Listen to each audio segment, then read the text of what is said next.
Morning student, class 12 physics.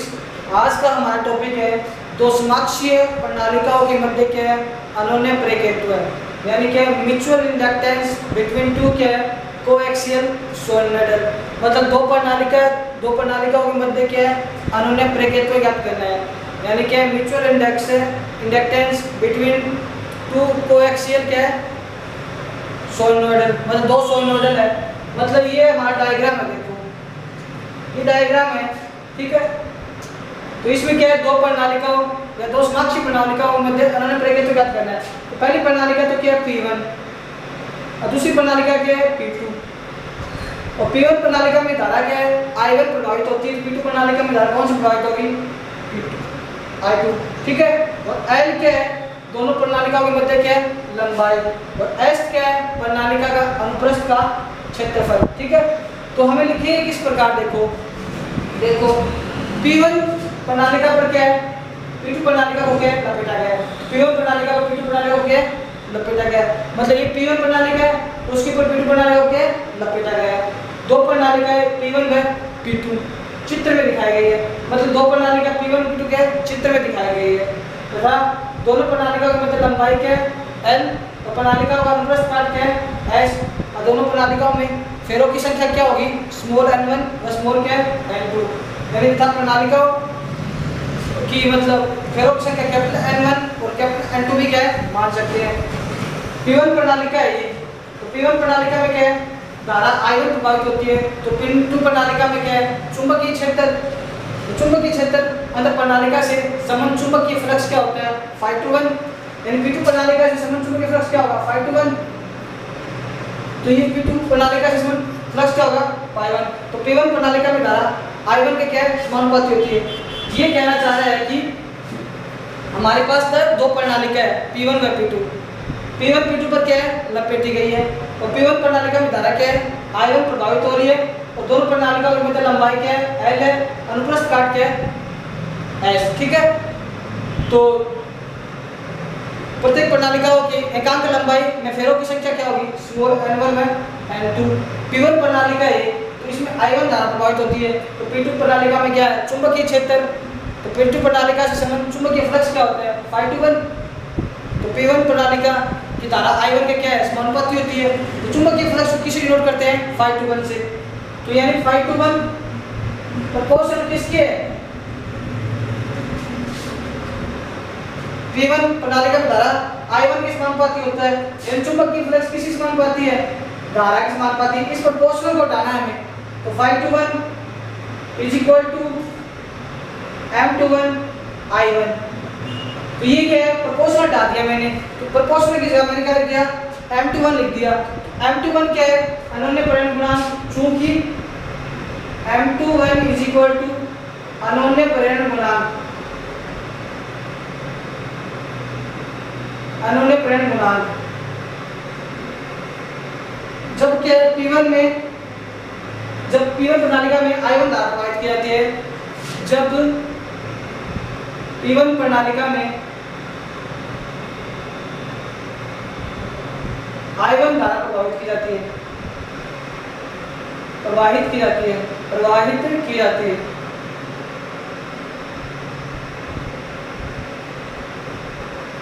तो यहाँ तक समझ में आ गया आपको। तो मैंने क्या लिखा है, मतलब जो P2 की प्रणालिका में चुंबकीय फ्लक्स है ना किसके प्रोपोर्शनल होगा धारा I1 के प्रोपोर्शनल होता है। तो P2 प्रणालिका में धारा प्रवाह के कारण उत्पन्न चुंबकीय क्षेत्र, तो P2 प्रणालिका में, तो P1 प्रणालिका में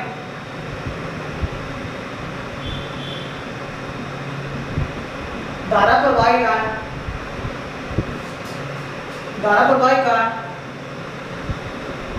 चुंबकीय क्षेत्र,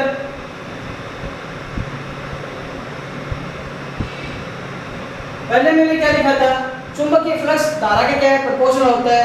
फिर मैंने क्या लिखा P1 प्रणालिका में P2 प्रणालिका में धारा प्रवाह के कारण क्या है चुंबकीय क्षेत्र, तो धारा प्रवाह के कारण क्या है चुंबकीय क्षेत्र निकालना है। चुंबकीय क्षेत्र को किससे रिप्रेजेंट करेंगे B से, यानी B1 μ0 N1 I1। सोलेनोइडल है तो इसलिए स्मॉल n1 आ गया। यहाँ पे स्मॉल n1 की वैल्यू हमें पता होना चाहिए, कैपिटल N1 अपॉन L होगी। सोलन ऑर्डर के अंदर क्या है, म्यू नॉट N1 I1 लेंगे, स्मॉल m1 की जगह कैपिटल N1 अपॉन क्या L रखेंगे, ठीक है। तो B1 इज इक्वल टू क्या हो गया, mu naught capital N1 I1 upon L। ये क्या है, P1 प्रणालिका में धारा प्रवाह के कारण क्या है, चुंबकीय क्षेत्र हो गया। ये इक्वेशन क्या है, 2 आ गई। ये इक्वेशन 1 है, ये इक्वेशन 2 है। तो P2 प्रणालिका में धारा प्रवाह, P2 प्रणालिका में प्रत्येक फेरे से उत्पन्न क्या है, चुंबकीय फ्लक्स। तो P2 प्रणालिका में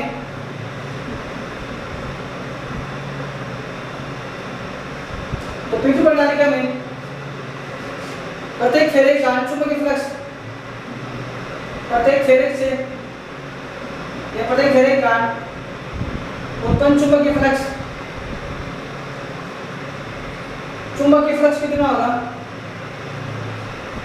P2 प्रणालिका है, P2 प्रणालिका में प्रत्येक फेरे से उत्पन्न क्या है, चुंबकीय फ्लक्स।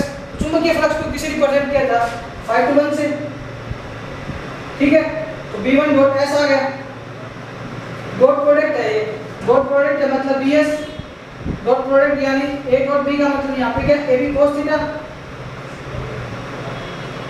तो ये तो क्या हो गया, B1 S φ1, B1 cos theta होता है, थीटा की वैल्यू 0 रखी मैंने यहाँ पे, तो cos 0 इज इक्वल टू क्या है 1, तो डॉट डायरेक्ट लिख दिया मैंने B1 S। तो ये तो क्या है, चुंबकीय फ्लक्स आ गया। तो प्रत्येक P2 प्रणालिका से उत्पन्न कुल फ्लक्स, ये तो क्या है, P2 प्रणालिका के प्रत्येक फेरे से उत्पन्न चुंबकीय फ्लक्स है। अब P2 प्रणालिका में कुल फ्लक्स अंत है P2 प्रणालिका से उत्पन्न कुल फ्लक्स।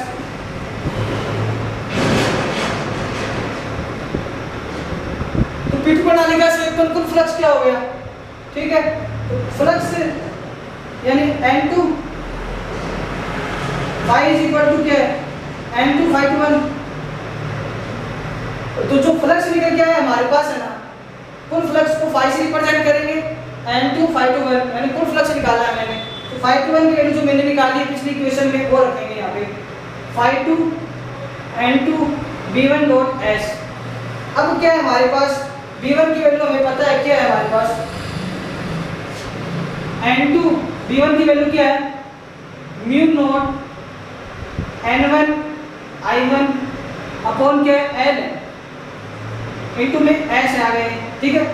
तो ये तो क्या है, phi की वैल्यू हमारे पास आ गई। इसको हम इस प्रकार लिखते हैं, phi is equal to mu naught N1 N2 I1 S is equal to S। यो क्या है, ये हमारे पास क्या है, P2 से उत्पन्न क्या है, कुल फ्लक्स निकल के आ गया हमारे पास, ये कुल फ्लक्स निकल के आ गया हमारे पास। इसको मान लेंगे 4 नंबर इक्वेशन, इसको 3 नंबर इक्वेशन मान लेंगे, इसको प्रत्येक 4 इक्वेशन मान लेंगे। डियर स्टूडेंट, आपको अभी तक समझ में आ गया होगा क्या, P1 प्रणालिका से उत्पन्न क्या है, चुंबकीय फ्लक्स ये है हमारे पास, ठीक है। P2 प्रणालिका से उत्पन्न चुंबकीय फ्लक्स क्या है, B1S है। तो कुल फ्लक्स क्या होगा, phi is equal to N φ1। तो ये वैल्यू रख दी मैंने B1 की वैल्यू हमारे पास क्या है, mu naught N1 I1 upon क्या L। तो इससे कुल चुंबकीय फ्लक्स निकल के हमारे पास आ गया mu naught N1 N2 I1 S upon L। तो इक्वेशन क्या आ गई 4। जो हमने क्या निकाला है, केवल चुंबकीय फ्लक्स निकाला है, ठीक है।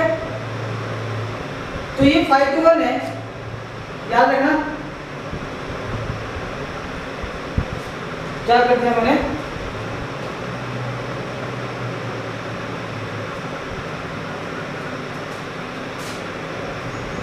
यहाँ पे क्या है, B1S आएगा, ये φ1 है। फ्लक्स को हमेशा क्या φ1 से रिप्रेजेंट करेंगे इस इक्वेशन में, ठीक है। तो ये φ1 आ गया। तो φ1 की जो वैल्यू है ना हमारे पास, वो इक्वेशन नंबर 1 में है। तो इक्वेशन 1 और 4 से, तो ये इक्वेशन 4 है, इक्वेशन क्या है 1। तो मैं यहाँ पे क्या थोड़ा इरेज कर रहा हूँ, आपने समझ लिया हो तो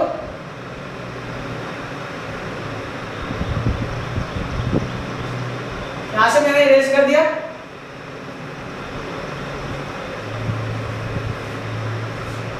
अभी तक आपको क्या समझ में आया है? ये समझ में आ गया। ये इक्वेशन 4 है। 5 to 1 की वैल्यू इक्वेशन फर्स्ट से रखेंगे तो समीकरण नंबर 1 और 4 से, समीकरण नंबर 1 और 4 से क्या मिलेगा हमें? 1 से तो 5 to 1 की वैल्यू रखेंगे m21 i1, m21 i1 is equal to mu naught n1 n2 i1 s upon क्या है? l है। i1 से i1 की वैल्यू क्या कैंसिल आउट हो गई, m21 हमारे पास क्या बचा? m21 is equal to mu naught n1 n2 s upon क्या l आ गई। ये हमारे पास क्या इक्वेशन नंबर क्या है? 5 हो जाएगी। तो इसी प्रकार P2 प्रणालिका में धारा I2 प्रभावित करने पर उत्पन्न चुंबकीय फ्लक्स क्या होगा? इसी प्रकार P2 प्रणालिका में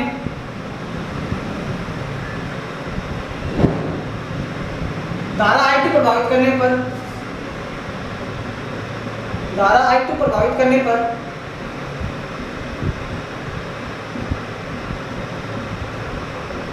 अनुन्य प्रेरण गुणांक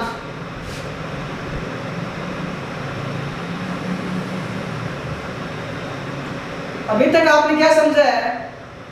पहले तो P1 प्रणालिका से I1 धारा प्रभावित की जाती थी, अब की बार मैं कर रहा हूँ P2 प्रणालिका से I2 धारा प्रभावित। ठीक है, तो प्रेरण गुणांक क्या होगा? ये m21 है, इसको उल्टा कर देंगे m12 आ जाएगा। ये mu naught n1 n2 s upon l। यहाँ से आपको एक चीज समझ में आ गई होगी, क्योंकि m21 m12 is equal to क्या है? m लिख सकते हैं हम, m21 is equal to m12 is equal to m, यानी क्या है? इसको m21 या m12 को क्या है? m लिख सकते हैं। इससे स्पष्ट है कि अनुन्य प्रेरण गुणांक का भार समान होता है चाहे किसी प्रणालिका में धारा प्रवाहित की जाए। इससे स्पष्ट है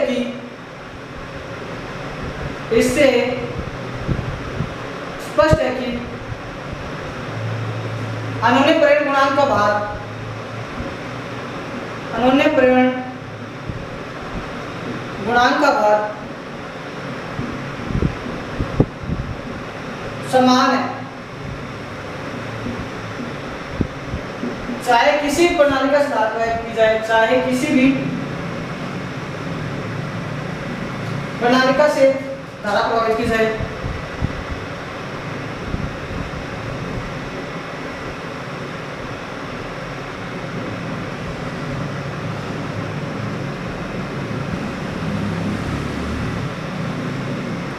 इससे स्पष्ट है कि अनुन्य प्रेरण गुणांक का भार समान है चाहे किसी भी प्रणालिका से क्या धारा प्रवाहित की जाए, यानी क्या है?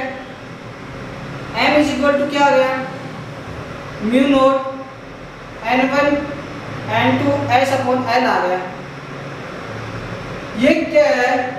m21 m12 is equal to m हो गया। क्यों?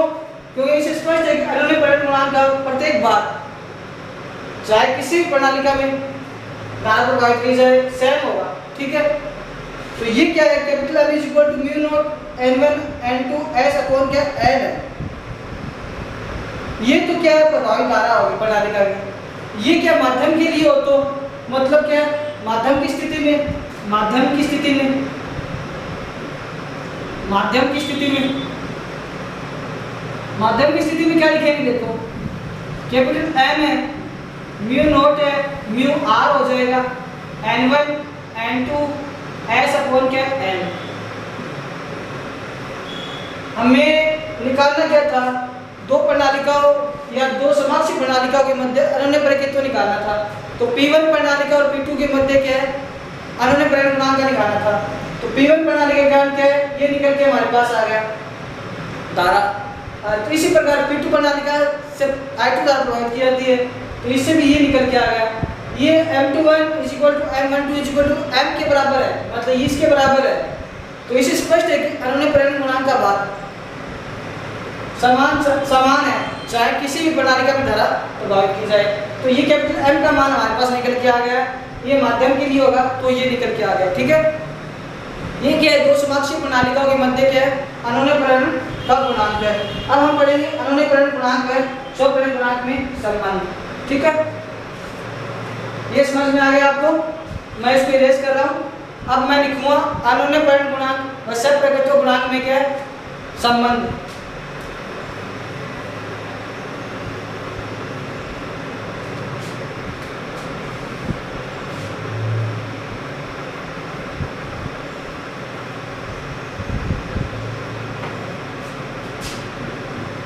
अनुनयपरण गुणांक, अनुनयपरण गुणांक व सप्रकृतों में संबंध, सप्रकृतों गुणांक में संबंध, गुणांक में संबंध।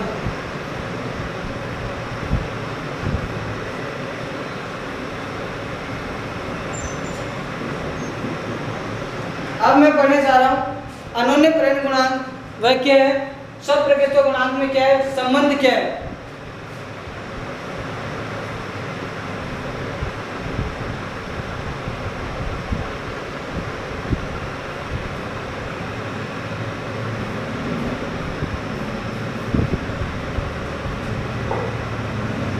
तो ये हमारे पास क्या है, L1 यानी mu naught N1 square S upon क्या L।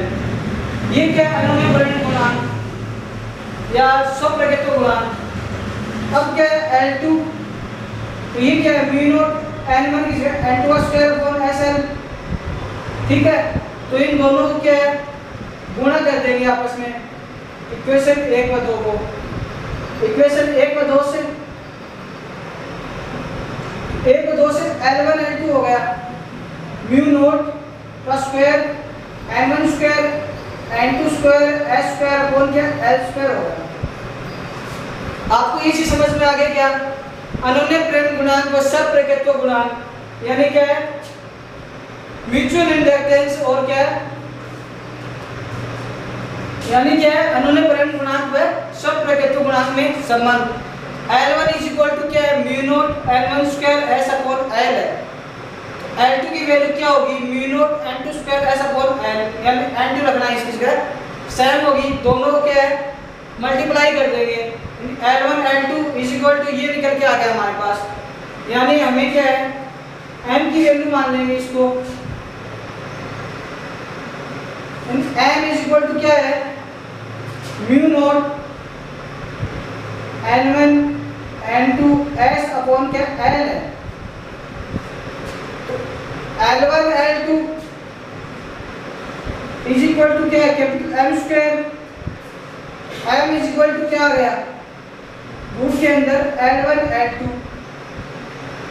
ये क्या है, अनुनयपरण व सप्रकृतों गुणांक में क्या है, संबंध है। ठीक है, आज का हमारा टॉपिक क्या था, दो समाक्षीय प्रणालिकाओं के मध्य अनुनयपरण गुणांक यानी म्यूचुअल इंडक्टेंस बिटवीन क्या है, कोएक्सियल सोलेनोइडल, यानी दो सोलेनोइडल हमारे पास, P1 सोलेनोइडल को P2 सोलेनोइडल के ऊपर क्या है लपेटा गया है, और इसमें क्या है I1 धारा प्रभावित हो रही है, और दोनों प्रणालिका यानी दोनों सोलेनोइडल के मध्य क्या है, दूरी L है, यानी लंबाई क्या है L है, और S क्या है उसका अनुप्रस्थ क्षेत्रफल। तो सबसे पहले हमने निकाला था P1 प्रणालिका से I1 में धारा प्रभावित कैसे की जाती है, उसके बाद मैंने निकाला था P2 प्रणालिका में I2 के द्वारा क्या है धारा कैसे प्रभावित की जाती है। तो दोनों मैंने क्या है निकाल लिए। तो ये तो क्या है हमारे पास म्यूचुअल इंडक्टेंस निकल के आ गया दोनों प्रणालिकाओं के लिए। ठीक है, उसको क्या है माध्यम के लिए निकाल लिया मैंने, तो ये माध्यम के लिए आ गया हमारे पास। सेकंड टॉपिक था हमारा अनुनयपरण गुणांक या सप्रकृतों गुणांक में क्या है, संबंध। दोनों में संबंध यानी रिलेशन निकालना है मेरे को। ठीक है, तो रिलेशन निकालने के लिए फर्स्ट इक्वेशन हमारे पास क्या है, mu naught N1 square S upon क्या है L।